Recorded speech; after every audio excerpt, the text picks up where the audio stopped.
पार्वती ने प्रश्न किया। आज शंकर जी और पार्वती गए और आपस में भगवत चर्चा हो रही है। पति और पत्नी को भी बैठकर बड़े भाव से भगवान की चर्चाएं कहनी और सुननी चाहिए। मन निर्मल होता है ना। भगवान को कभी नहीं विसारना चाहिए, किसी भी हाल में भगवान का विस्मरण नहीं करना चाहिए। शंकर जी से माता पार्वती ने प्रश्न किया, हे नाथ, जिस राम का आप दिन रात ध्यान करते हैं, क्या ये वही राम हैं जो दशरथ के पुत्र हैं?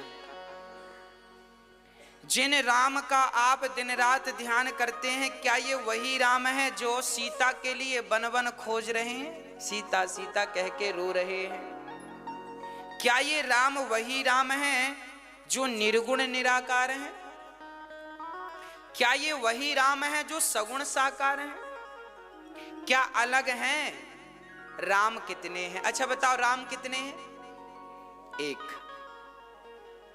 हमारे भारत में कोई पंथ है, मुझे बहुत ज्यादा जानकारी नहीं है, उन लोग कहते हैं राम 4 हैं, 3 या 4 कहते हैं। वो क्या कहते हैं सुनो, वो खासकर वो माताएं ज्यादा होती हैं वहां।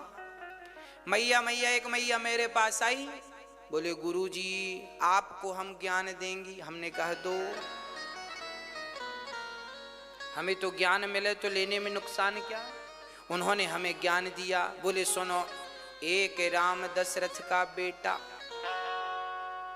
एक राम घट घट में लेटा, एक राम का सकल पसारा, एक राम का सब जग सारा। उन्होंने टोटल 4 राम कह दिए, है ना। उन्होंने कहा 4 राम हैं, आप किस राम की पूजा करते हैं? हमने कहा बहन आप बड़ी कंफ्यूज हैं। उन्होंने कहा हम कैसे कंफ्यूज हैं? हमने कहा आप कंफ्यूज ना होती तो आप ऐसी पागलों की तरह बातें क्यों करती? उन्होंने कहा क्यों? हमने कहा मेरी मां, जिन्हें तुम 4 कह रही हो वो 4 नहीं है, 1 है। बोले कैसे? हमने कहा सुनो ऐसे। हमने कहा शब्दों का हेर फेर हो गया है बस, और कोई बात नहीं है। हेर फेर किसका है? शब्दों का। कैसा हेर फेर है?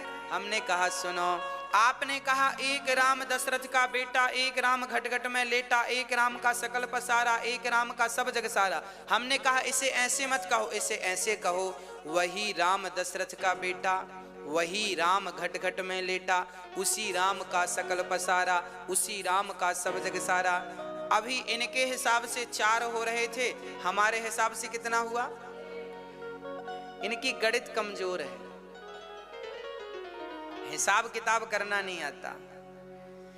अरे राम 4 नहीं है मेरी मां, राम तो 1 है, आपका गणित कमजोर है। वही राम दशरथ का बेटा,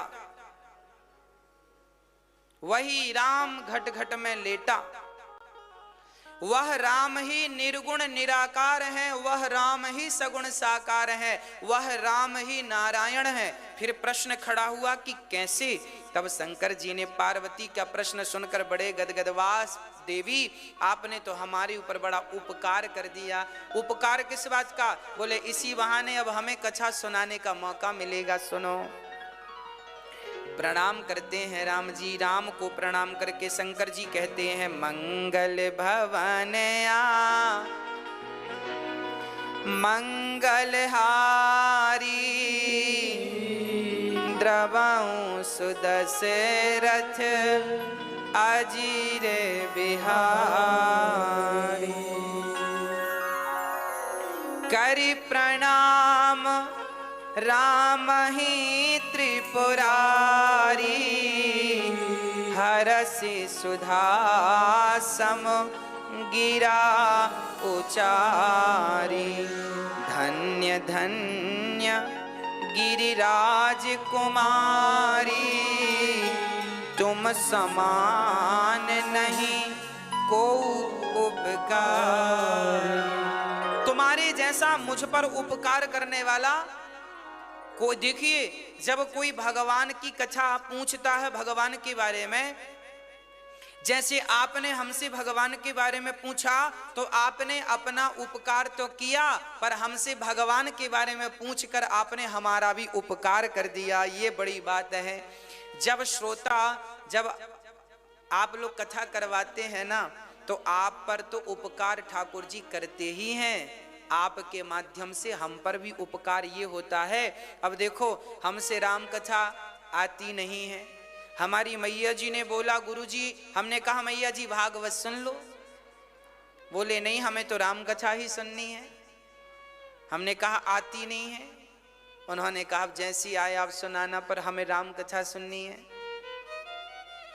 तो कहने का अर्थ यह है कि जब आप कथा सुनने की इच्छा करते हैं तो आपने सुनने की इच्छा तो की, पर आपने अपने ऊपर उपकार तो किया, पर हमें सुनाने का अवसर देकर हमारे ऊपर बहुत बड़ा उपकार कर दिया। यही उपकार है। पार्वती से शंकर जी कह रहे हैं कि आपने हम पर उपकार कर दिया। कौन सा उपकार? जो राम के बारे में पूछ लिया।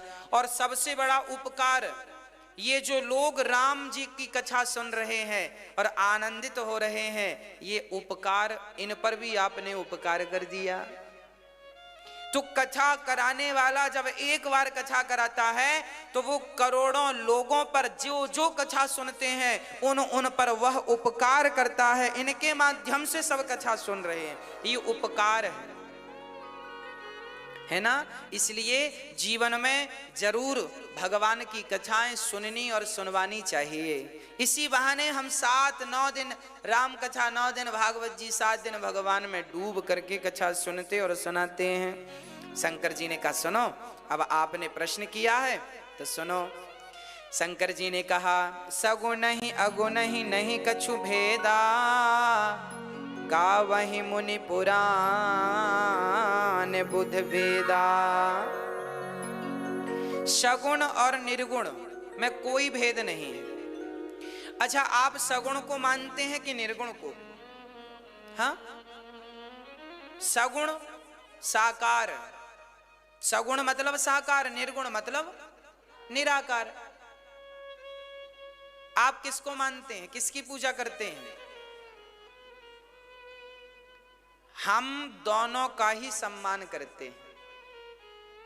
सगुण ही अगुण ही नहीं कछु भेदा, ये लिखा है तुलसीदास जी ने बालकांड के दोहा नंबर 115, उसकी पहली दूसरी चौपाई।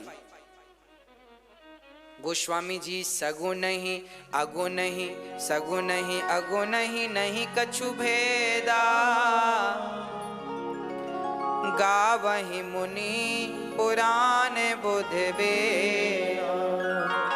अगुण अरूप अलख अज जोई, भगत प्रेम बस सगुण सोई।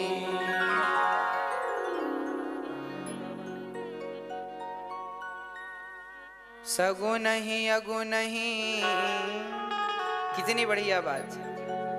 ना तो साकार की आलोचना करो, ना तो निराकार की आलोचना करो, दोनों ही वंदनीय। नाम पकड़ लो बस, राम नाम कृष्ण नाम, है ना।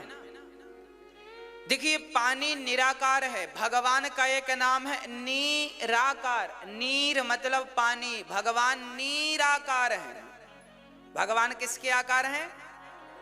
नीर आकार, नीराकार। नीर मतलब पानी, भगवान पानी के आकार के हैं। जल ही जीवन है, अर्थात जल ही ईश्वर है।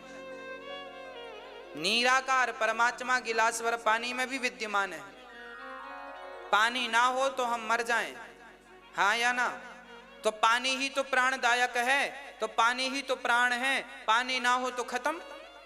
लोग कहते हैं शरीर में भगवान कहाँ है? अरे शरीर के जिस अंग में जहां जहां पानी है वहां वहां परमात्मा है, ईश्वर निराकार है, निराकार है। शरीर में पानी की मात्रा ज्यादा होती है, ईश्वर की मात्रा ज्यादा है। चलिए, पानी निराकार होता है। पानी को फ्रिज में रख दो गिलास में भर के तो पानी बर्फ बन जाता है। पानी बर्फ तो बनता है पर आकार किसका होता है? पानी का। क्योंकि पानी का अपना कोई आकार नहीं है। गिलास का आकार लेकर पानी लंबा गिलास की तरह हो जाता। बर्फ बन गया ना तो गिलास का आकार। पानी का कोई आकार नहीं है। वो तो फ्रिज में पानी कटोरी में रखोगी तो कटोरी का आकार होगा, गिलास में रखोगी तो गिलास का। उसी प्रकार परमात्मा निराकार तो है, पर वह परमात्मा जब भक्तों के प्रेम की फ्रिज में, भक्ति की फ्रिज में प्रवेश करता है तो वही निराकार। भक्तों के लिए जैसे पानी फ्रिज के कारण बर्फ बन गया, उसी कारण वह निर्गुण परमात्मा, निराकार परमात्मा भक्तों के कारण वह सगुण साकार बन गया। परमात्मा सगुण बन गया, राम और कृष्ण बन गए। अब देखिए आगे, कोई यह कहे कि मैं सगुण को नहीं मानता, साकार। कई लोग ना मूर्ति पूजा का विरोध करते हैं। मूर्ति पूजा क्यों करते हो? मूर्ति पूजा क्यों करते हो? अरे भाई पागल मत बनो। मूर्ति पूजा जरूरी है। अब आप कहेंगे कैसे जरूरी है? भगवान तो निराकार है, निराकार है, सर्वत्र है, हरिव्यापक सर्वत्र, फिर मूर्ति की क्या जरूरत है? भाई जब भगवान सब जगह है तो मूर्ति की क्या जरूरत है? बताओ, बात सही है कि नहीं? मैया, ओ मेरी माँ, समझ में आ रहा है? जब भगवान सर्वत्र है तो फिर मूर्ति पूजा की क्या जरूरत है? एक आदमी की गाड़ी पंचर हो गई तो उसने पूछा भैया हवा कहाँ मिलेगी? सामने वाला बड़ा ज्ञानी था, बोले हवा देखो ये निकल रही हवा, ये हवा। फूंक दिया उसने उसकी तरफ। बोले लगी हवा? हाँ लगी। बोले ये हवा। तब तक हवा चलने लगी। बोले देखो ये हवा, ये हवा। और सुनो, तुम्हारे भीतर तुम श्वास ले रहे हो, ऑक्सीजन लेके कार्बन डाइऑक्साइड छोड़ रहे हो, ये क्या है? तुम पूछ रहे हो हवा। हवा तो तुम्हारे भीतर है, बाहर है, हमारे सब। अब गाड़ी वाले ने कहा भैया उपदेश मत करो, गाड़ी पंचर हो गई है, हवा कहाँ मिलेगी? उसने कहा हमें नहीं पता, हमें तो इसी हवा के बारे में पता, आगे जाओ। दूसरे से कहा भैया हवा कहाँ मिलेगी? वो भी ज्ञानी। हवा पूछते हो? हवा तो सर्वत्र। उसने भी फूंक दिया मुंह में, ले हवा। अब बताओ, क्या हवा के इस ज्ञान से गाड़ी का पंचर ठीक हो जाएगा?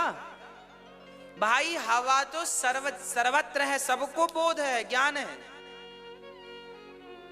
हवा तो सब जगह है, पर वह हवा जो निराकार है, हवा का कोई आकार नहीं है, हवा निराकार है। पर वह निराकार हवा जब एक साकार मशीन में प्रवेश करती है, मशीन साकार है, जिससे आप हवा भरते हैं वो मशीन साकार है ना, लंबी है। उस साकार मशीन में जब वो हवा जाती है और पाइप के माध्यम से फिर वो ट्यूब में जाती है, तब पंचर बना करके हवा भरते हैं तो गाड़ी चलती है। वह निराकार तो है हवा, पर जब तक साकार मशीन में ना पहुंचे तब तक उस हवा से आपका पंचर ठीक होने वाला। हाँ जी, उसी प्रकार परमात्मा निराकार तो है, पर वह निराकार परमात्मा जब तक मूर्ति बनकर आपके सामने नहीं आएगा तब तक भटकते हुए मन को शांति नहीं मिलेगी। अरे मन भटक रहा है, कहाँ जाकर टिकेगा? कम से कम मूर्ति का सहारा है, इसमें बिहारी जी के चरण सहारा है, कम से कम मन को ठहरने का एक आश्रय तो मिला। कहते हैं ना, डूबते को तिनके का सहारा। उसी प्रकार मन तो संसार में भटक रहा है, किसे पकड़ेगा? इसीलिए जगन्नाथ जी बैठे हैं, बिहारी जी बैठे हैं, राम जी बैठे हैं, आओ मेरे चरण पकड़ के भवसागर को पार कर लो। मैं निराकार तो हूं, पर तुम जैसे पतितों को पावन करने के लिए साकार रूप में विद्यमान हूं। अच्छा एक बात बताओ मैया जी, जिस बच्चे ने अपनी माँ को, चलो आपकी बात करूं, आपसे मैं कहूं चलो अपनी माँ का ध्यान करो, आपकी माँ की आंख कैसी है, गाल कैसे है, मुंह कैसा है, जरा देखो, भाव से देखो, जरा इमेजिन करो माँ का चित्र कैसा है। आप जरा देखो माँ की शक्ल सामने आई कि नहीं, हाँ या ना। आप अपनी माँ का चिंतन करो, माँ कैसी है। मेरी माँ की शक्ल मेरे सामने आ गई, आपकी माँ की भी आ गई होगी। आप अपने बेटे को देखो, बेटे की शक्ल सामने आ जाएगी, क्योंकि बेटे को देखा है, क्योंकि माँ को देखा है, इसलिए सामने आ गई। अब जिस बच्चे ने अपनी माँ को देखा ही नहीं, पैदा होती माँ मर गई, उस बच्चे से जिसने कभी माँ की तस्वीर भी नहीं देखी, उस बच्चे से कहा जाए कि तुम जरा आंख बंद करके माँ की तस्वीर बनाओ, इमेजिन करो, भाव बनाओ कि माँ की आंख, नाक, गाल कैसे हैं, तो बना पाएगा? क्यों नहीं बनाएगा? क्योंकि उसने कभी माँ को, अरे भाई जब तक माँ को देखोगे नहीं तब तक माँ का, माँ के जाने के बाद, अब तो आपकी माँ चली गई भगवान के घर, फिर भी आपको माँ का स्वरूप याद है कि नहीं, आंखों के सामने आ जाता है कि नहीं? देखा था तो आता है, देखा नहीं होता तो क्या आता। इसी तरह जब आप परमात्मा को देखेंगे मूर्ति में, बिहारी जी के रूप में, जगन्नाथ जी के रूप में, तो वह मूर्ति के रूप में जब देखेंगे तो वह सगुण साकार से ही, तो जब आप अपने, अब जैसे आप वृंदावन आए तो बिहारी जी को देख लिया, फिर आप घर चले गए तो घर पे तो आप क्या करेंगे, फिर जो वृंदावन आके 2 मिनट बिहारी जी को देखा है ना, वही छवि का चिंतन घर में बैठ के करो। उसी रूप का, ऐसे बिहारी जी थे, हम ऐसे देख रहे थे, उनके आंखें ऐसी थी, बाल ऐसे थे, गाल ऐसे थे, हाँ जगन्नाथ जी के हाथ ऐसे थे, मुंह ऐसा था, नाक ऐसी थी। तो जब तक साकार को नहीं देखेंगे तब तक साकार, फिर वो ना रहे तो भी आप निराकार में खो जाएंगे। साकार को देखेंगे तो निराकार तक पहुंचेंगे, साकार को देखा ही नहीं तो निराकार तक पहुंचेंगे कैसे, ये तो बताओ, हाँ या ना। इसलिए निराकार तक पहुंचना है तो पहले हमें साकार का सहारा लेना ही पड़ेगा। एक सज्जन ने कहा भगवान सब जगह है तो मूर्ति पूजा करने की क्या जरूरत है। हमने कहा भाई हवा सब जगह है, परंतु जब आपको गर्मी लगती है, लू चलती है गर्मियों में, तो आप कूलर के सामने, एसी के सामने, पंखे के नीचे बैठते हैं कि नहीं? भाई गेट के बाहर भी हवा है, गेट के बाहर भी हवा है और गेट के भीतर एसी की हवा है, तो बाहर की हवा ज्यादा अच्छी लगेगी कि कूलर की हवा अच्छी लगेगी? बोलो। हाँ, बाहर की हवा गर्म है, लू चल रही है ना, गर्म हवा है, और अंदर कूलर की हवा ठंडी है। हवा तो सब जगह बराबर है, पर एसी और कूलर की हवा की तो बात ही अलग है। उसी प्रकार सब जगह परमात्मा है, पर बिहारी जी के मंदिर में बिहारी जी की तो बात ही अलग है, जगन्नाथ जी के मंदिर में जगन्नाथ जी की बात ही अलग है तो सब जगह। अच्छा ये बताओ, आप धूप में खड़े होकर हवा का आनंद लेंगे कि छांव में बैठ के हवा का आनंद लेंगे? गर्मियों में पीपल की छांव, बट की छांव में बैठ के आनंद लेंगे कि बाहर धूप में खड़े होके? हाँ, बाहर धूप में खड़े होके कोई हवा का आनंद लेता, गर्मियों में छांव में बैठ के आनंद लेता। उसी प्रकार हवा तो सब जगह है, पर छांव तो बिहारी जी के चरणों की छांव की जो हवा है, जगन्नाथ जी की जो छांव की हवा है, उसका तो अलग ही आनंद है। भगवान तो सगुण भी है, निर्गुण भी है, साकार भी है, निराकार भी है। भक्तों के लिए वह सगुण साकार बन गए। वह भगवान कैसे हैं? बिनु पग चलहि सुनहि बिनु काना, कर बिनु करम करहि विधिना। वो भगवान बिना कान के चलने वाले हैं देवी, बिना आंख के देखने वाले हैं। भगवान इस धरती पर अवतार लेते हैं। कब अवतार लिया भगवान ने? जब जब होय धर्म की हानि, बाढ़हि असुर अधम अभिमान, तब तब धरी प्रभु विविध शरीरा।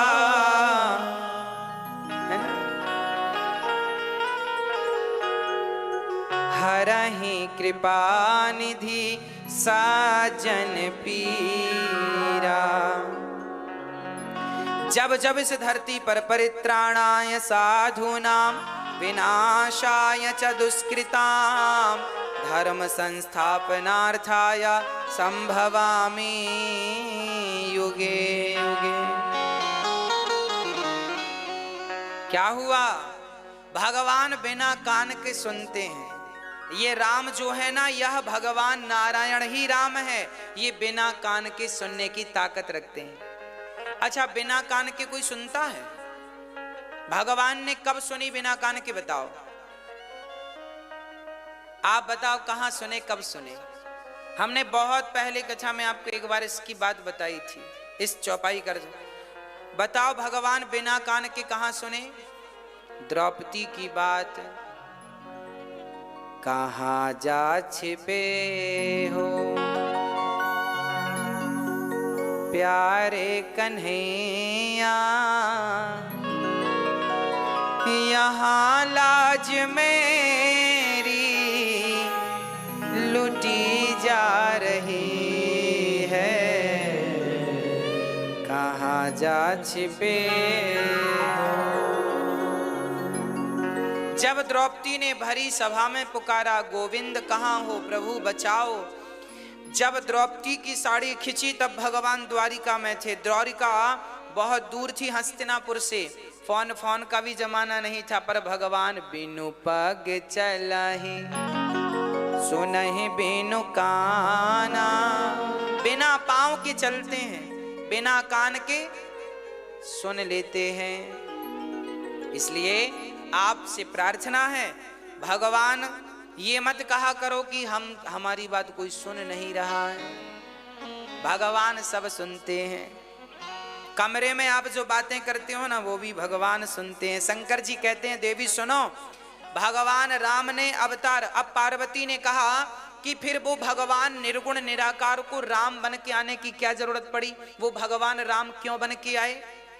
तब सुने, बोले राम जन्म के हेतु अनेका, एक ते अधिक एक ते एका। एक से बढ़कर एक चरित्र है। जन्म एक दुई कहूँ बखानी, सावधान सुनो सुमति भवा। अब सावधान कर रहे हैं, सुनो।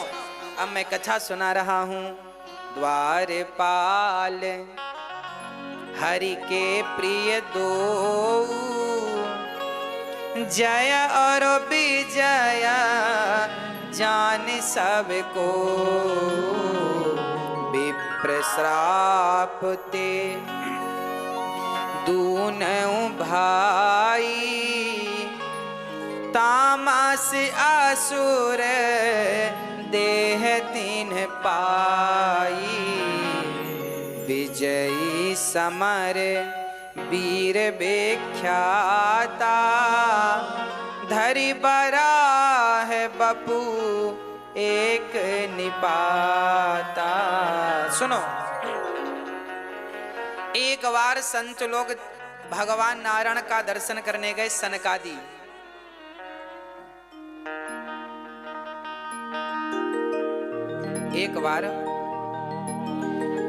एक बार भगवान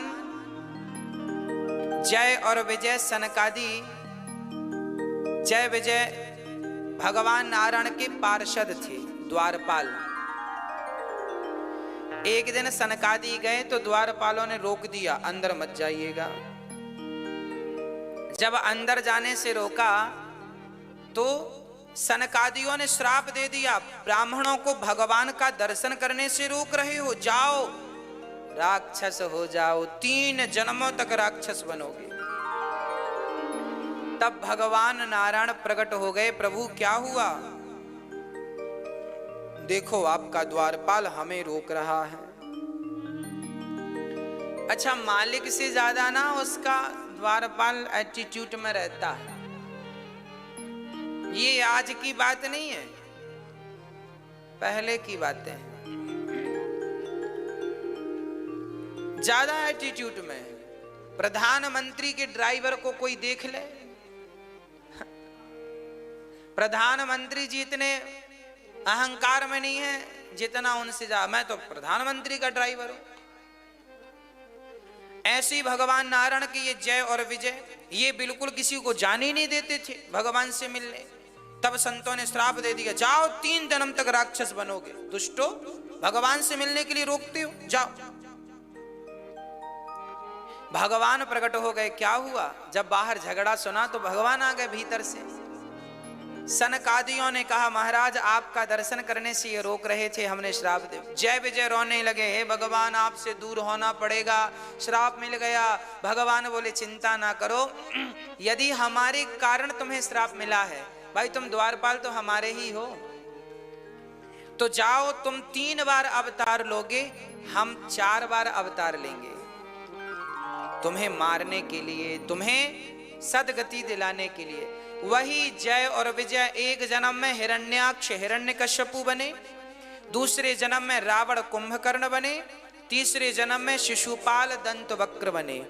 रावण को राम जी ने मारा, हिरण्याक्ष को बाराह भगवान ने मारा, हिरण्यकश्यपु को नरसिंह भगवान ने मारा। रावण कुंभकर्ण को राम ने और शिशुपाल दंतवक्र को भगवान कृष्ण ने। तो एक बार श्राप लगा तो भगवान राम उस रावण को मारने के लिए, जो उनका द्वारपाल था, उनके लिए भगवान को राम बन के आना पड़ा। एक कारण तो राम के अवतार का ये है। दूसरा अवतार सुनो, दूसरा अवतार है कश्यप अदिति। एक बार कश्यप और अदिति ने तपस्या करके कहा कि प्रभु आप हमारे गर्भ से, अदिति ने कहा जन्म लो। तो वह दशरथ कौशल्या बने, तो उनके वरदान को पुष्ट करने के लिए भगवान राम ने अवतार लिया। तीसरी बार, एक बार भगवान श्री राम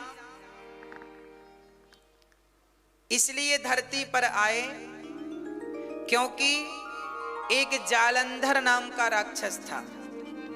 जलंधर, आज भी पंजाब में जलंधर है, शहर का नाम है जलंधर। जलंधर नाम का जो शहर है, जलंधर के नाम से बना है। जलंधर की पत्नी का नाम था वृंदा। वृंदा मतलब तुलसी। तो जलंधर से शंकर जी ने युद्ध किया, पर ये मरता ही नहीं है ना। अब मरता ही नहीं, मरता ही नहीं। तब इसलिए नहीं मर रहा था क्योंकि इसकी पत्नी बड़ी पतिव्रता थी। तब भगवान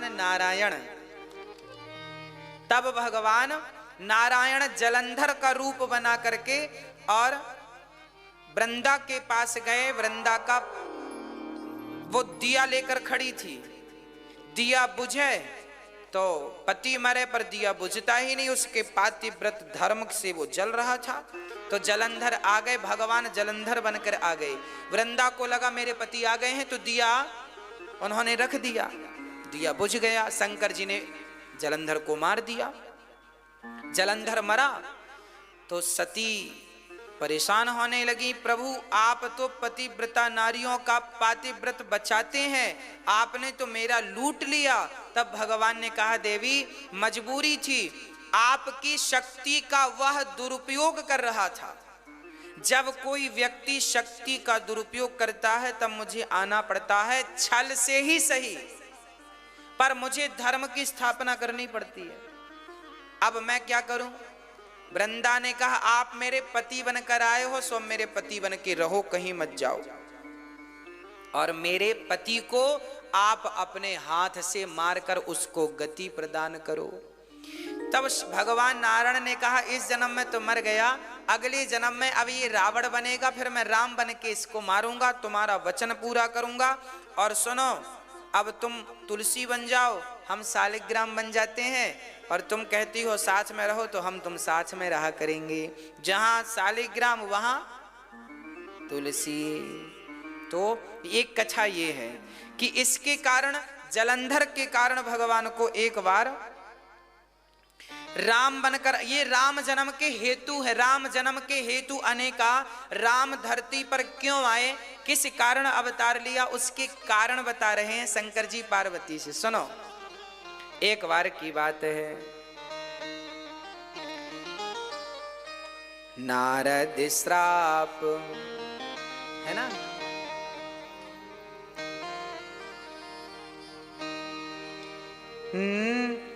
नारद श्राप दीन है एक बारा, कल्प एक ते ही लगी अवतारा, गिरिजा चकित भई सुनी बानी, नारद विष्णु भगत पुनि ज्ञानी, कारण कवन श्राप मुनि दीन्हा, का अपराध रमापति कीन्हा। पार्वती नारद जी की चेली हैं, शिष्या।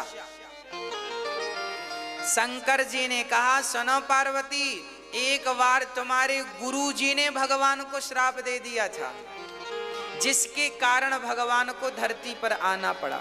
पार्वती को आश्चर्य लगा, हे भगवान, हमारे गुरु जी ने? हमारे गुरु नारद जी तो भगवान के बहुत बड़े भक्त हैं। भगवान शंकर कहते हैं, पार्वती ने कहा, अच्छा नारद जी किसके भक्त हैं? नारायण के। एक बार नारद जी ने नारायण भगवान को श्राप दे दिया था। आपको पता है श्राप क्यों दिया? अच्छा, नारद जैसे भक्त अपने भगवान को भला श्राप क्यों देंगे? और श्राप नहीं दिया। नारद जी बोले, मेरा बस चलता तो मैं आपको मार डालता या मैं मर जाता। अब पार्वती जी घबराई, हे भगवान, का अपराध रमापति कीना। पार्वती जी कह रही है, कौन सा अपराध कर दिया भगवान विष्णु ने जिसके कारण मेरे गुरुजी को गुस्सा आ गया? देखिए, पार्वती की गुरु भक्ति, वो अपने गुरुजी को दोषी नहीं ठहराती। वो कहती हैं दोषी तो नारायण ही होंगे, क्योंकि हमारे गुरुजी को गुस्सा। ये होता है विश्वास अपने गुरुओं पर। पार्वती जी ने कहा, हमारे गुरुजी को गुस्सा नहीं आ सकता, जरूर भगवान नारायण ने कोई चाल चली होगी। क्या चाल करी? तब कहा, सुनो। तब शंकर जी ने यहां एक बात बढ़िया लिखी है आपके और मेरे लिए। क्या लिखा है? सुनो।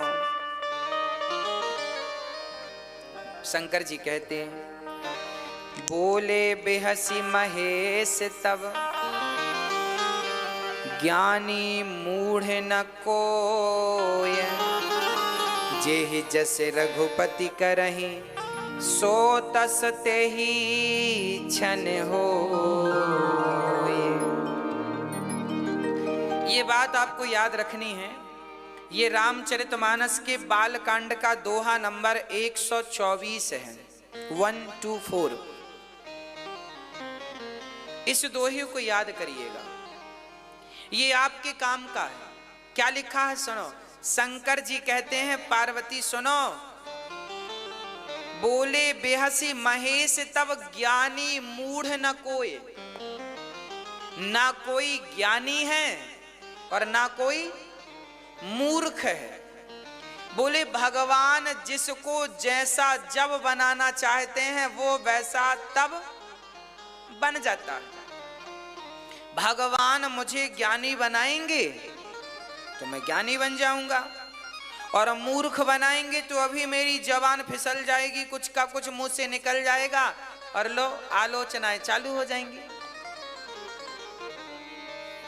कई बार आप कहते हैं, कई बार ना हमारे ही मुंह से कुछ का कुछ निकल जाता है। बहुत बोलते हैं ना तो शब्द कभी फिसल जाता है।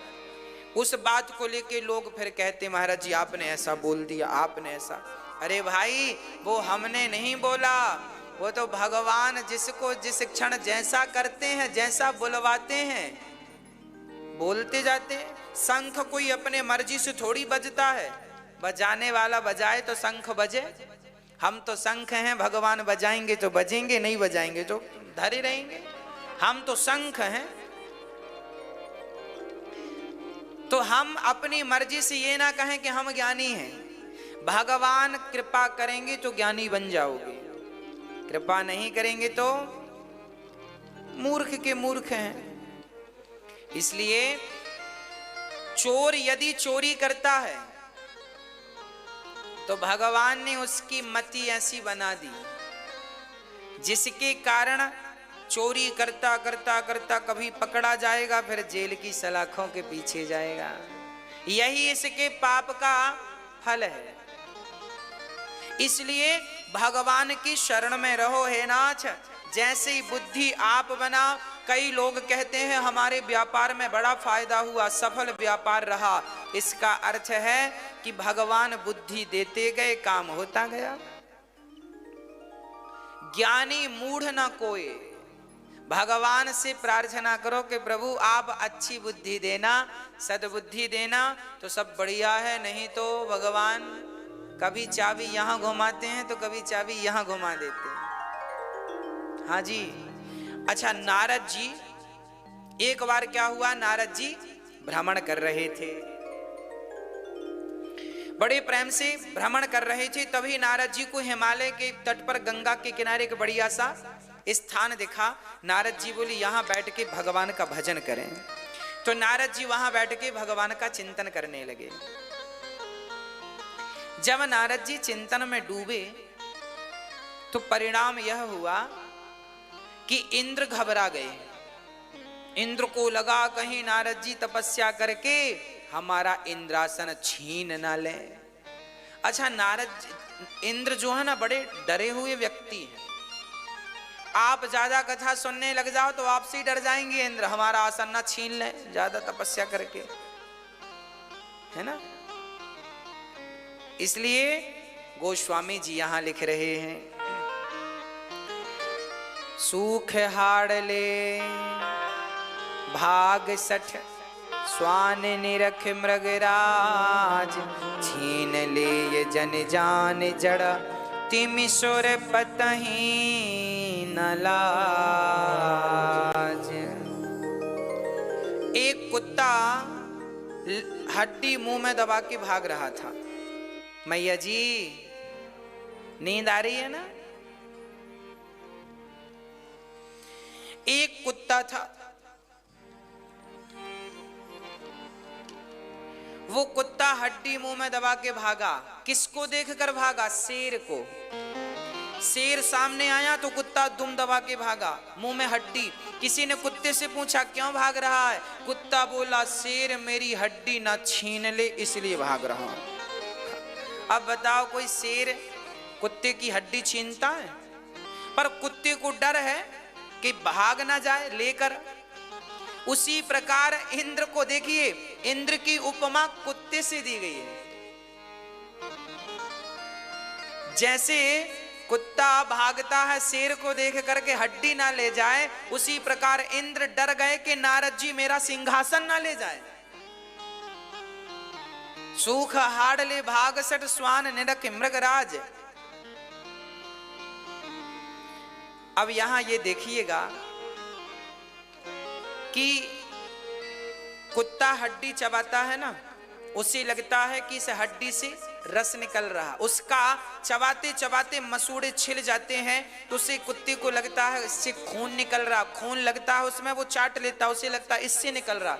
हड्डी से खून नहीं निकलता, निकलता उसी के मुंह से है, पर उसे लगता है इससे नहीं। ये बेवकूफ है ना पूरा, इसलिए तो कुत्ता कहते हैं,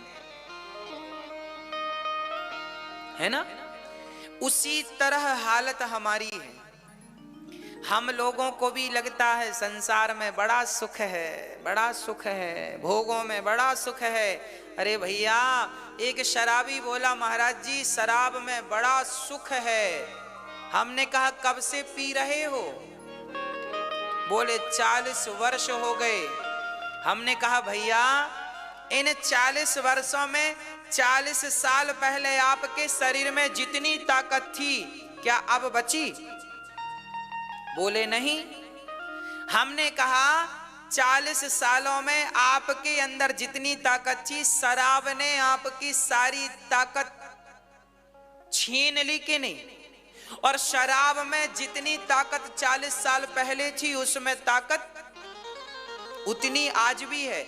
शराब में परिवर्तन नहीं हुआ, शराब को पीने वाले में परिवर्तन हो गया। शराब का कुछ नहीं बिगड़ा, शराब को पीने वाले बिगड़ गए। कितनी पीढ़ियां बिगड़ गईं, शराब का क्या बिगड़ा, शराब को पीने वाले बिगड़ते गए। ये कुत्ते की तरह हालत है। कुत्ते को लगता है हड्डी चबाने से रस मिल रहा है। अरे पागल, हड्डी में रस नहीं था, तेरे अंदर का रस निकल निकल के जा रहा था। उसी प्रकार आनंद शराब में नहीं है, तेरा अपना ही आनंद निकल रहा है। और वो तेरा आनंद निकलता निकलता सब निकल जाएगा। तो गन्ने से जैसे रस निकालने के बाद छिलके की हालत कैसे होती है, वैसी हालत हो जाती है। बूढ़ा आदमी गन्ने के छिलके की तरह हो जाता है। बूढ़ा व्यक्ति गन्ने के छिलके की तरह, रस रस निकल गया। उसे जब तक रस होता है ना, शरीर में लगता है हम मौज लूट रहे हैं, हम भोग भोग रहे ना। भोग तुम नहीं भोगते, बल्कि भोग तुम्हें भोग डालते हैं और भोग करके रस छीन कर बुढ़ा बना देते हैं। क्या मिला? संसार का सुख भोगते भोगते अंधे हो गए, लंगड़े हो गए, बहरे हो गए। किसने बनाया? संसार ने बनाया, भोगों ने बनाया। इसलिए सब आंख कान नाक मुख चरण से भगवान की शरण में जाओ। नारद जी बैठे हैं तो क्या हुआ, कामदेव को भेज दिया, जाओ। इंद्र ने कामदेव से कहा जाओ नारद जी की समाधि भंग करो। अब ना कामदेव ने 5 बाण चलाए, शंकर जी का तो तीसरा नेत्र भी खुल गया था, गुस्सा भी आ गई। पर नारद जी तो बड़े कृपा पात्र है ना भगवान के। कामदेव ने सब काम कर लिया, 5 बाण छोड़ दिए, खत्म, पूरी ताकत चरणों में गिरा। नारद जी क्षमा करो। नारद जी बोले क्या हुआ? बोले हमने सारे बाण छोड़ दिए, आपका बाल भी बांका नहीं हुआ। शंकर जी को तो गुस्सा आ गया था, आपको तो गुस्सा भी नहीं आया। अब नारद जी की तारीफ जब हुई तो नारद जी को लगा हम तो शंकर से भी बड़े, शंकर से भी बड़े, क्योंकि शंकर जी ने तो काम को जीता था, पर जीतने में गुस्सा आ गया था। तब तो तीसरी, हमें तो गुस्सा भी नहीं आया मतलब। और सुनो, उस इंद्र से कह देना कि हमें उसकी राजगद्दी भी। नारद जी ने कहा मैंने काम को जीत लिया, मैंने क्रोध को जीत लिया, मैंने लोभ को जीत लिया। शंकर जी ने एक चीज जीती, मैं। अब नारद जी तो यूं यूं चलने लगे। घमंड तो भाई सबको नचाता है, नारद जैसों को भी अहंकार ने छोड़ा। काम ने तो फिर भी छोड़ दिया, पर अहंकार ने, हाँ जी। इसलिए बाबा बच के रहना। जीवन में जब अहंकार आ जाए तो समझ लेना कि अब भगवान तुम्हारा तरीके से इलाज करने वाले हैं। हाँ, जब डॉक्टर ऑपरेशन करता है ना तो पहले रीढ़ की हड्डी में क्या लगाता है? शून्य का इंजेक्शन। हाँ, अहंकार मतलब शून्य। अहंकार मतलब जब आपको अहंकार आने लगे तब समझ लेना कि भगवान अब बड़ा ऑपरेशन करने वाले हैं। तब भगवान आपका क्या करने वाले हैं? हाँ जी। इसलिए बाबा, मेरी माँ, अहंकार से बच के रहना। अब देखो क्या चमत्कार नारद जी के साथ क्या हुआ, जरा ध्यान से सुनो। नारद जी, अब नारद जी का मन नहीं, अब नारद जी को लग रहा मेरी कोई तारीफ करे, मेरी कोई तारीफ करे, मेरी कोई, कहाँ जाऊं कहाँ जाऊं कहाँ तारीफ करवाने वाले। अच्छा, कई लोग बड़े आदी होते हैं तारीफ सुनने के। एक मैया थी, बड़ी अंगूठी बनवा ली और यहां उंगली में पहन ली, 1-1.5 तोले की रही होगी, पहन ली। अब पहन तो ली महंगी अंगूठी, अब बेचारी को लगा कोई तारीफ करे, कब बनवाई, किससे बनवाई, कितने की बनवाई, तो मजा आए बताने में, तो पैसे वसूल हो, है ना। तो उसने अंगूठी पहन करके अपने पड़ोसन के, कहो बहन कैसी हो, कैसी हो। पड़ोसन ने कहा बढ़िया है। अब ये बार बार कैसी हो कैसी हो। पड़ोसन ने नहीं पूछा कि तुमने अंगूठी कब बनवाई, एक बार नहीं पूछा। बेचारी अंदर से कैसी बहन है, पूछती तक नहीं। अब ये अपने से बताना नहीं चाहती थी ना, इसको लगा पहले ये पूछे फिर मैं खुल के बताऊं। जैसे आप लोग सोचती हैं ना, कोई एक बार छेड़ बस दे साड़ी कहां से आई, बस साड़ी पुराण चालू। कोई एक बार आपसे पूछ बस ले कानों के बाले कहां बनवाए, बस कान का बाले पुराण चालू। अब उसने भी अंगूठी पुराण सोचा बांचने के लिए, पर श्रोता नहीं थे, किसको सुनाए। अब दूसरी पड़ोसन के घर गई, कहो बहन तुम्हारे बच्चे कहां हैं।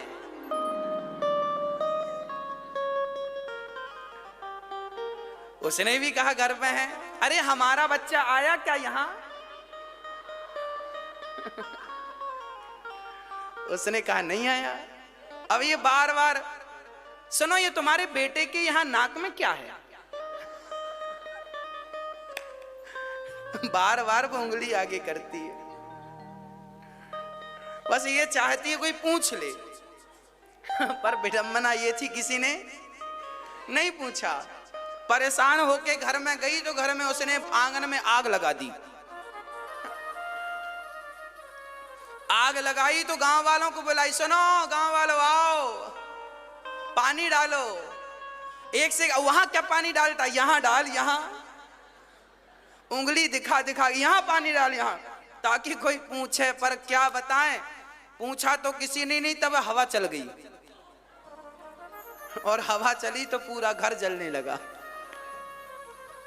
और जब घर जल के राख हो गया तो रोने लगी, हे भगवान मैं बर्बाद हो गई। तब पड़ोसन ने पूछ लिया, बहन ये अंगूठी कब बनवा ली। उसने कहा तेरा सत्यानाश हो जाए, पहले नहीं पूछ सकती थी, पहले पूछ लिया होता तो मेरा घर नहीं जलता। ऐसे ही नारद जी हैं। अब नारद जी चले, मैंने काम को जीत लिया, मैंने क्रोध को जीत लिया, मैंने लोभ को जीत लिया, सबसे बता रहे सुनो सुनो। अब बताएं किससे, ऐरे गहरे नथु खैरे से तो बता नहीं सकते। शंकर जी के पास चले गए। हाँ, तब नारद गबने शिव पाही, जिता काम अहमिति मन माही। शंकर जी के पास चले गए, बड़े एटीट्यूड में नारद जी। कहो भोलेनाथ कैसे हो। शंकर जी बोले पहले तो आते थे तो बड़ा अच्छे से, इस बार तो।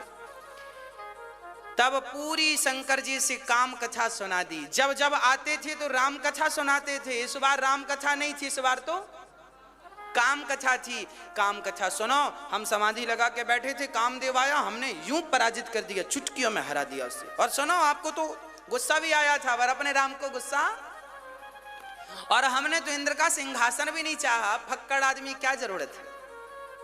शंकर जी मुस्कुरा रहे थे, राम राम इनका तो ऑपरेशन बड़ा होगा, बीमारी बड़ी है, छोटे में काम नहीं बनेगा। शंकर जी ने हाथ जोड़े, हे नारद जी जो बात आपने हमसे कही है ये बात धोखे से भगवान नारायण से मत कह देना। शंभु दीन है उपदेश हित, नहीं नारदहि सुहान।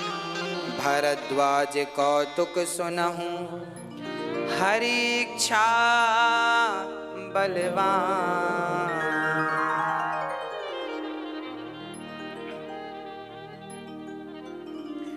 नारद जी को बहुत भगवान शंकर ने समझाया, चलो हमसे कहे तो कहे, ये बात भगवान नारायण से मत कहना। अब नारद जी को क्या लगा, अच्छा ये हमारी तारीफ सुनना नहीं चाहे इसलिए रोक रहे हैं। अच्छा, जब बच्चों को आप समझाती हो ना सही, उन्हें उल्टा लगता है। कई बार माँ बाप बच्चों को सही शिक्षा देते हैं तो बच्चों को क्या लगता है, हमारी माँ हमारे पापा बेवकूफ हैं, इन्हें कुछ अक्ल तो है नहीं, हम ज्यादा अच्छे हैं। वो माँ बाप को बेवकूफ समझते हैं। ऐसे ही नारद जी शंकर जी को बेवकूफ समझ रहे हैं। हमने काम क्रोध जीत लिया, तुम कह रहे हो बताना मत। नारद जी बोले क्यों नहीं, हम सबको बताएंगे।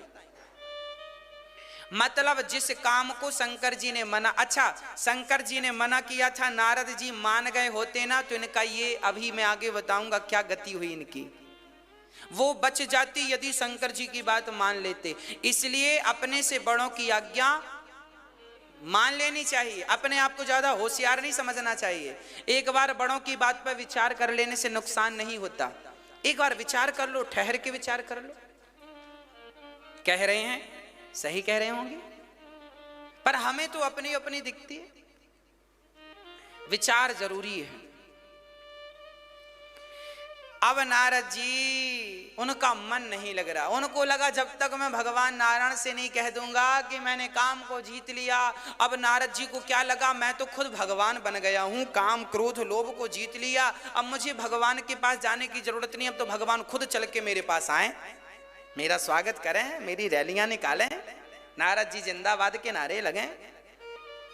नारद जी को इच्छाएं होने लगी। अब एक दिन जब भगवान नारायण आए नहीं तो नारद जी चल पड़े। कहां गए नारद जी? तब नारद जी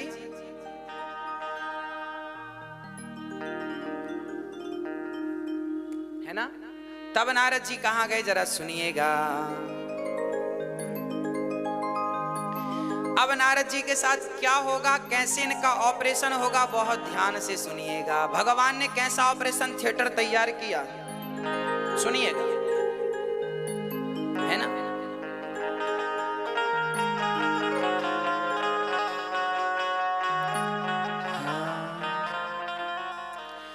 एक बार कर तल बर बीना, गावत हरि गुण गान प्रवीणा, सिर क्षीर सिंधु गवने मुनिनाथा, जहाँ बस श्रीनिवास श्रुति मात, हरस मिले उठ कृपा निकेता, बैठे आसन ऋषि समेता, बोले बेहसी चराचर राया, बहुत दिनन कीने मुनिराया, काम चरित सब नारद भासे, यद्यपि प्रथम बरज शिव राखे, अति प्रचंड रघुपति के माया, के न मोह अस को जग जाया।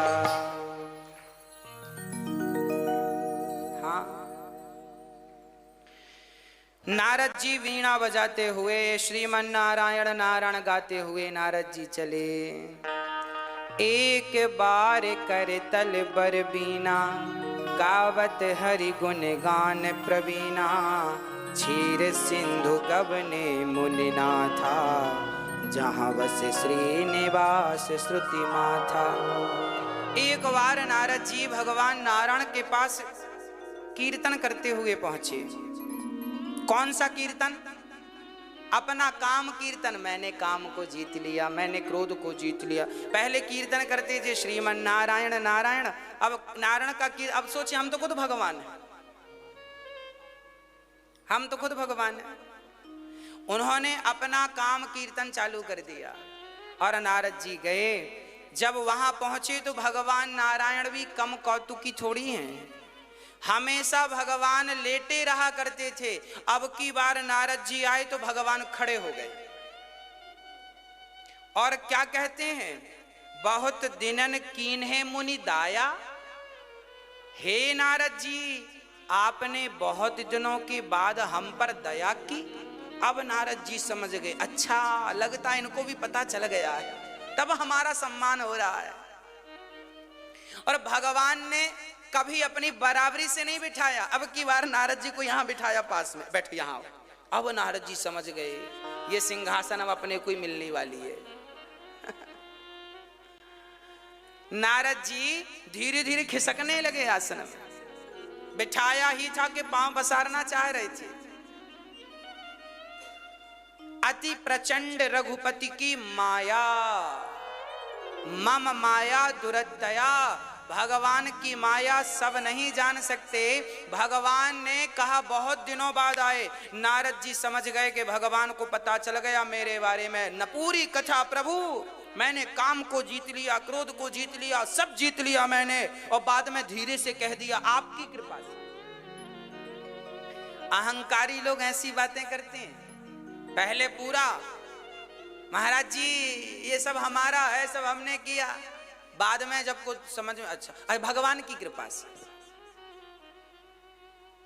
है ना? लोग ऐसी तो करते हैं, भगवान का नाम जोड़ देते हैं बाद में, पहले नहीं जोड़ते।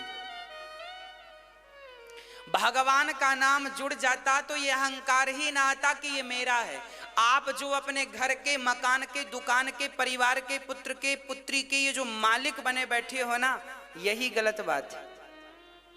हम ये ना कहें कि ये घर मेरा है, हम ये ना कहें कि ये पुत्र मेरा है, हम ये कहें कि संपत्ति सब रघुपति के आही है नाथ, ये सब कुछ तो आपका है और हम भी आपके हैं। जब आपके हम हैं, आपका सब है, तो फिर अहंकार आएगा कहां से, ये बताओ। अहंकार तो तब आता है जब आपने सबको अपना मान लिया। जब हम सबको अपना मानते हैं तो क्या आता है, क्या आता है मेरी माँ? अहंकार आता है। अब सुनिएगा, अब नारद जी पूरी बात कहते हैं। अब नारद जी यहां से चले। जब नारद जी चले ना, तो उन्होंने एक संसार देखा, बड़ा अच्छा था, अलग नगर था, अलग सा ही एक संसार सा था, सुंदर नगर था, सुंदर सब कुछ था, सब बढ़िया बढ़िया था, है ना? नारद जी भगवान का भजन करते हुए जा रहे थे।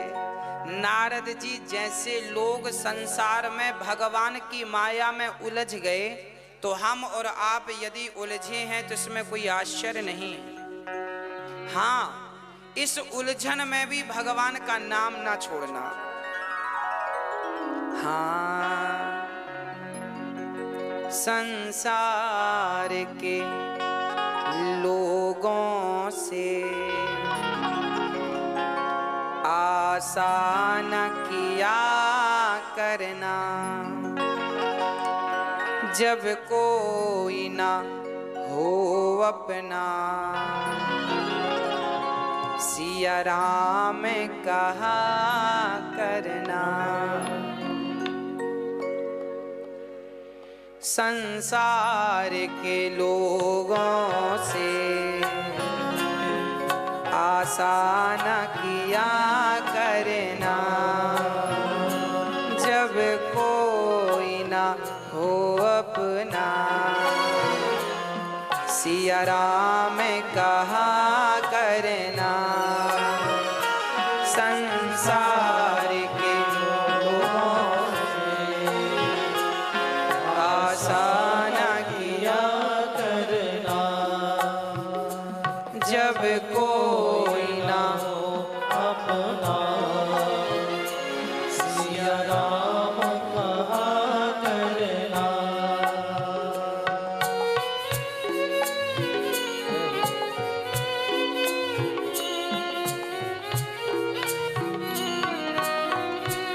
जय हो।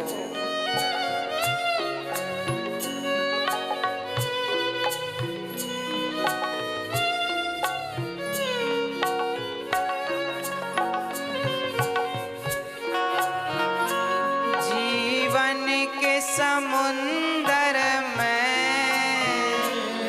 तूफान भी आते हैं, जीवन के समुंदर में तूफान भी आते हैं, जो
यह देश बेगाना है, मत भूल रे बंदे,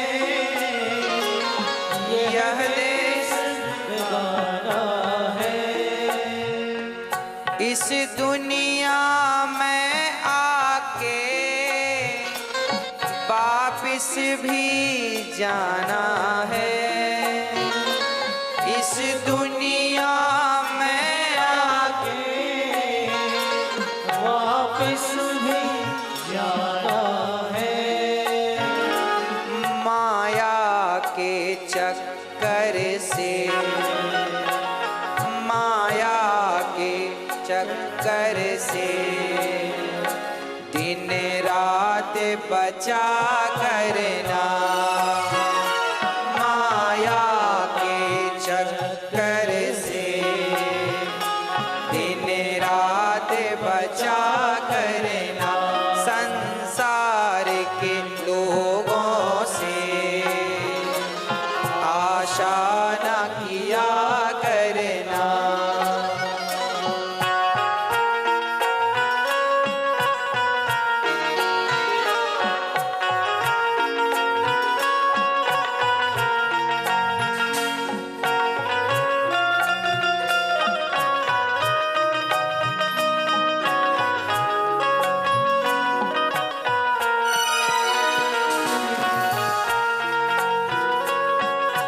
जय हो।